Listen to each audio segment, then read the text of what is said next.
This is a review of in-class material for the launcher and spaceplane concept project that we worked on.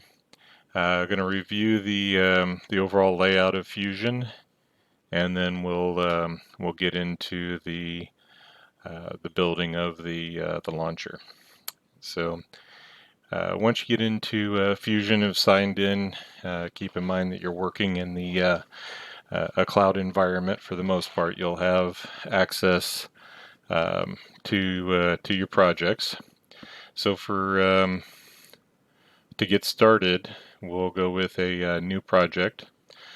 Keep in mind that you can filter for projects that you pinned, that you own, that are shared with you, and then all of the projects. Right, so if I go with just owned by me, that will kind of filter it down. And this is going to be my spaceplane concept, or whatever you want to name it. Then within the group, once we open that up, I guess let's go back one. Underneath, if we pin it, that's going to add it to the pinned filter. And then if we add people to the group, if we had a team project, I could enter their email addresses, and that would send it out for their purposes. Okay, so to open up a little bit of room, we'll hit the X. That'll increase. Now I am using a mouse. If you have a laptop with a touchpad, it's going to be a little more difficult. The left, right button, the scroll wheel, and the zoom are quite a bit different on the touchpad. But we'll just start at the upper left. The show data panel gets you in and out of that that project information.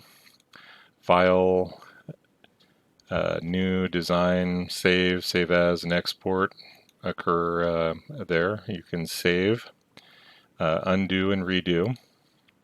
Under the design, generative design, render, animation, simulation, manufacture, and drawing.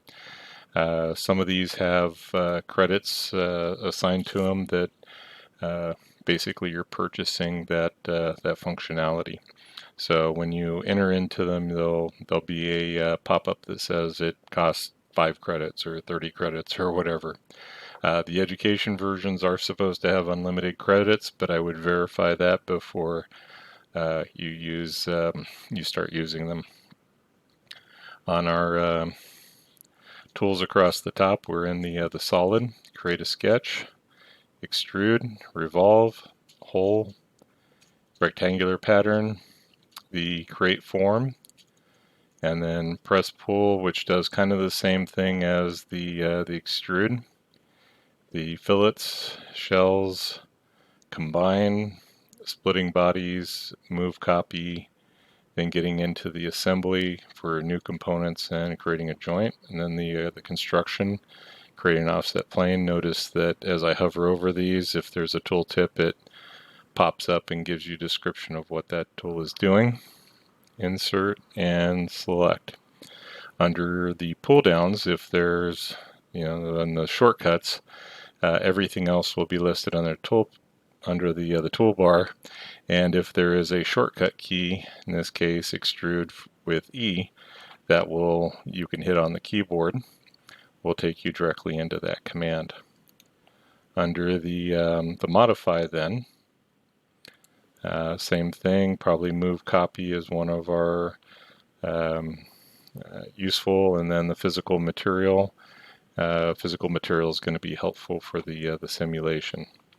Going across, we won't do too much with surfaces, but surfaces are available. Mesh tools, if you're working from an STL file, and then sheet metal for bending, going through the basic processes with that material, and then out of the tools, the make tool to set our 3D print parameters. Inspection, a little bit more, the measure, curvature analysis, and the center of mass. Okay, across the top is our title bar, so we're in an untitled project, and of course hitting the X will close it. If I wanted to open up a new design, I can hit the plus. Across the side are the extensions, and extensions are like the manufacturing extension or the additional software that can be loaded. Job status, if you've run a simulation, what is occurring. Notifications, help, if you're looking for a specific command or information on that command, we can type it in, or if you want to go into tutorials, you can pick the show learning panel. And then your information, and under your information will be the preferences, the important, see if it comes up, there it goes. Auto select the graphics driver, way more information in here that we really need to be concerned with, but if something's going on with your system, this would be the first place to look. So the reverse zoom direction, if you're using the mouse middle scroll wheel, zooming up and down, then you can reverse the direction. That's always important. If you are expecting it to go one way and it's going the other. The cloud credits mentioned, so this is my commercial account, and it's set to have the 100 credits. We should be able to see on the educational either that or a little bit more. Units and value display, general purpose, general precision, 3 decimal places. And we are going to be in, let's see, foot and inch display format, decimal, fractional or architectural, scientific notation, and degree decimal format is fine. You could go to degrees, minutes, and seconds. And then the decimal point display if you have a preference. Let's see, units for, and don't think there's anything else that really needs to jump out there, so go ahead and hit OK. In the upper right of the work area, being able to pick and navigate through the views. We don't have anything showing, so we're not really seeing anything other than we're rotating, and the arrows are going to allow us to rotate about that view, and then hitting the home sends it back to the isometric.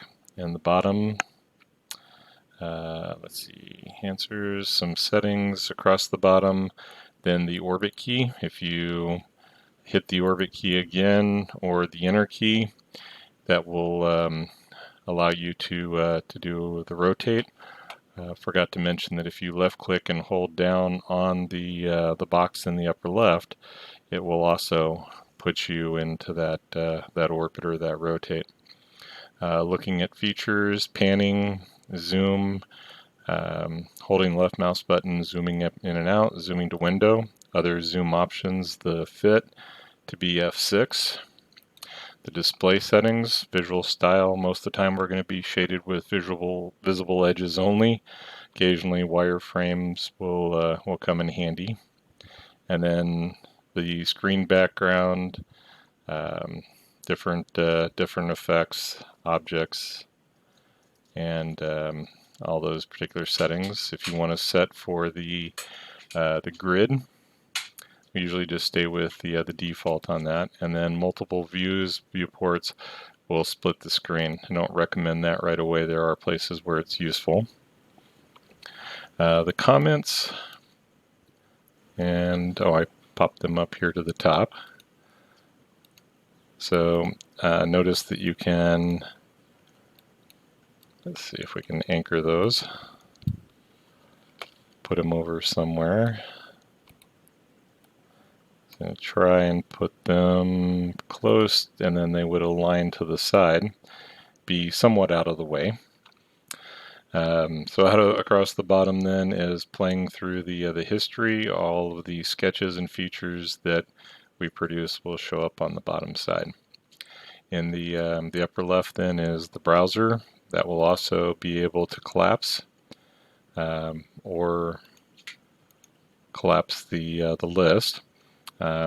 We have the file name, and the little dot tells me that it's current. The document settings are currently in millimeters, so if I hit the box, we'll tell it that I want to be in inches. I could also set it as the default. Name views for the top, front, right, and home, which is pretty much what we're looking at here.